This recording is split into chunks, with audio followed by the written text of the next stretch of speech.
Hello, नमस्कार दोस्तों। मेरा नाम मोरीमीत है और आपका मेरी चैनल पर हार्दिक स्वागत है। हम आज massive fire breaks out in Mumbai 22 जनवरी 2022 के बारे में थोड़ी सी चर्चा करेंगे। तो आइए देखते हैं। इससे पहले आप मेरा चैनल को सब्सक्राइब कीजिए और इस वीडियो को अगर अच्छा लगे तो लाइक कीजिए और ज़्यादा से ज़्यादा इसको शेयर कीजिए और बेल आइकन दबा दीजिए, जिससे कि जो भी मेरे नोटिफिकेशन है, वीडियोस है, वो आप तक पहुंच सके। तो चलिए आइए देखते हैं कि इसमें मैसिव फायर में ब्रेक आउट एट मुंबई में क्या हुआ था। चलिए आइए देखते हैं। तो इसकी कुछ डिटेल्स है, वो हम आइए देखते हैं। जो इसकी ये डिटेल्स है, ब्रीफ डिटेल्स। ये जो इंसिडेंट है वो मैसिव फायर हुआ था। ये डेट है 22 जनवरी 2022 और ये टाइम है 7 बजे। 7 AM मीन्स कि मॉर्निंग में ये हुआ था इंसिडेंट। और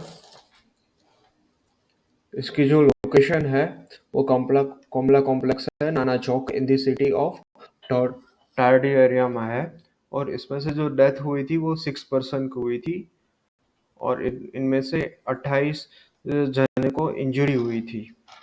और इसका हम डिस्क्रिप्शन देखेंगे। चलिए आइए देखते हैं।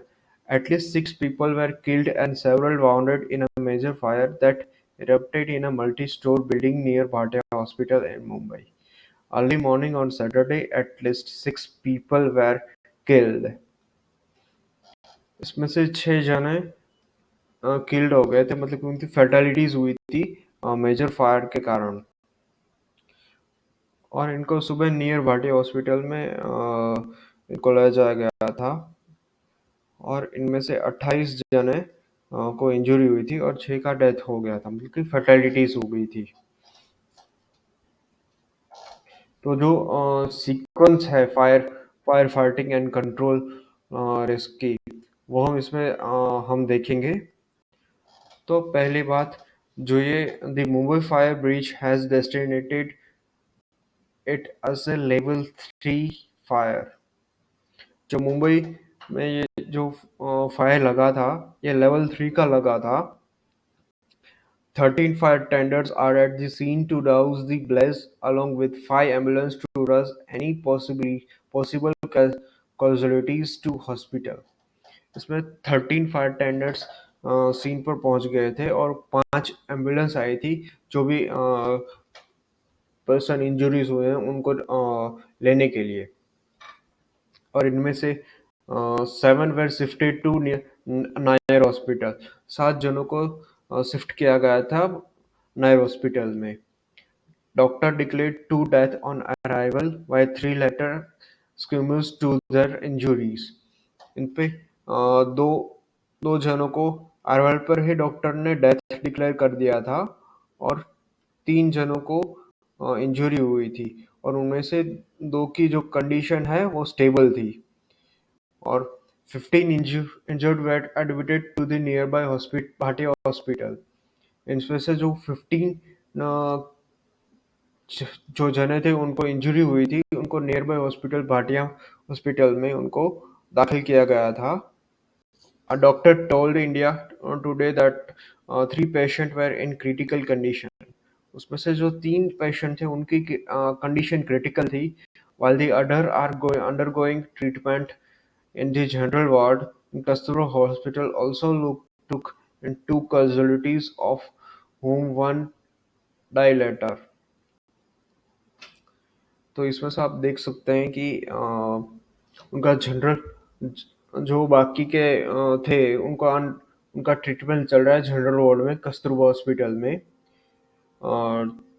टू तो और उनमें से जो 2 कॉजुअलिटीज हुई थी उनको जनरल वार्ड में शिफ्ट किया गया था और उनमें से एक को डेथ डिक्लेयर किया गया था लेटर। और the Maharashtra government has announced ex gratuity of 5 lakh rupees for the next of kin of those who resist in the fire. State will also bear the cost of medical treatment of injured. जो Maharashtra government है उन्होंने 5 लाख रुपए का जो gratuity है उनको देने का वादा किया है, जो फायर से ग्रसित हुए उनके परिवार वाले। और जो प्राइम मिनिस्टर ऑफिस है उनसे भी प्रॉमिस किया गया है कि जो फैमिलीज है विक्टिम्स की उनको कम्पनसेशन दिया जाएगा। और इसमें से ऐसा कहा गया है कि 2 लाख रुपए जो prime minister Narendra Modi relief fund से दिए जाएंगे जिनको डेथ हुई है, और जो इंजर्ड हुए हैं उनको 50,000 रुपए दिए जाएंगे, ऐसा पीएमओ ने ट्वीट कर कर बताया है। और ये आप देख सकते हैं कि मेजर फाइव इंसिडेंट इमेजेस है, इसमें से 12 और 13 माले पर इसमें से फायर लगी हुई है। और initial causes of massive fire incident के हैं कुछ। ये इसमें से जो पहला बाहर आया है वो इलेक्ट्रिक शॉर्ट के कारण जो फायर है वो लगी हुई है, और अंडर इंसिडेंट इन्वेस्टिगेशन में है ये। और रीजन फॉर फायर हैजार्ड, तो ये कुछ रीजन है फायर हैजार्ड के, कैसे ये फायर हो सकती है। एक तो शॉर्ट सर्किट होने के कारण, और एक एयर कंडीशन और इक्विपमेंट के, अगर वो ज़्यादा हीट हो जाता है एयर कंडीशन और उसमें कुछ शॉर्ट सर्किट हो जाती है एसी में, तो भी हो सकता है। और हाउस होल्ड एलपीजी सिलेंडर और एलपीजी गैस पाइपलाइन में भी हो सकता है। और household heater, electric stove, water heater से भी हो सकता है ये।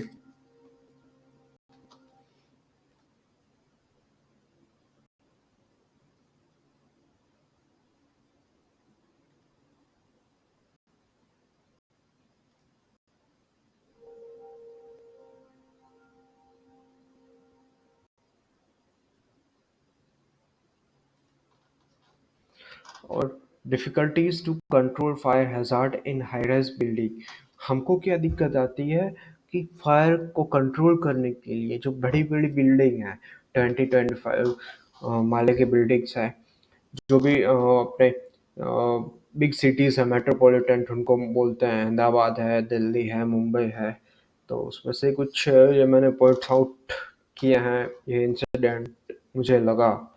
तो एक तो जो हमारी फायर फाइटिंग की जो व्हीकल है वो चौथे माले तक ही जा सकती है, कि उनका जो पानी का प्रेशर है वो वहाँ तक ही पहुँच सकता है। अब 20 माले तक कैसे पहुँचेंगे अगर वो फायर टेंडर होगा तो छोटा सा।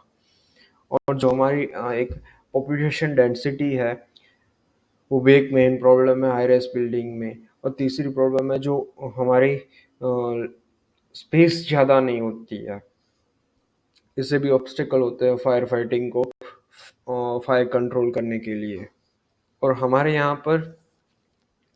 पर lack of discipline in civilian person, जो हमारे यहाँ पर सिविलियन पर्सन है उनमें यहाँ पर डिसिप्लिन नहीं है, कि वो तो अफरा तफरी, अगर आग लग गई तो वो बंदा बोलेगा कि फायर फाइटिंग वाला कि उधर रहिए आप, तो वो नहीं मानेंगे, वो तो अफरा तफरी करेंगे ही। और एक है कि हमारे यहाँ पर लैक ऑफ नॉलेज है कि कैसे हम फायर को, स्मॉल फायर को हम कंट्रोल कैसे कर सकते हैं। और एक बहुत बड़ा मुद्दा है miscommunication between people and fire fighting. इसमें भी आग लगी थी 11 और 13 फ्लोर पर, तो उसमें से जो नीचे वाले बंदे हैं तो फर्स्ट फ्लोर पर हैं, सेकंड फ्लोर पर हैं, वो चल नीचे उतर ही रहे थे। तो ये बहुत बड़ी दिक्कत हो जाती है फायर फाइटिंग के समय। और ये हमारा एक पॉइंट है, how to control fire in high rise buildings. हम कंट्रोल कैसे कर सकते हैं फायर को हाई राइज बिल्डिंग में।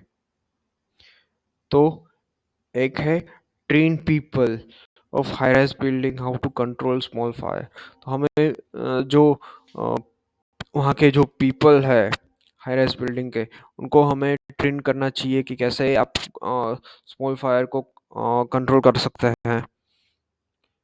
Train people of high rise building how to communicate, how to communication during at least 6 months by local fire control department। तो जो high rise building है के पीपल है उनको कैसे कम्युनिकेट करना चाहिए, वो लोकल अथॉरिटी को उन्हें हर 6 महीने में एक बार उनको ट्रेनिंग देनी चाहिए।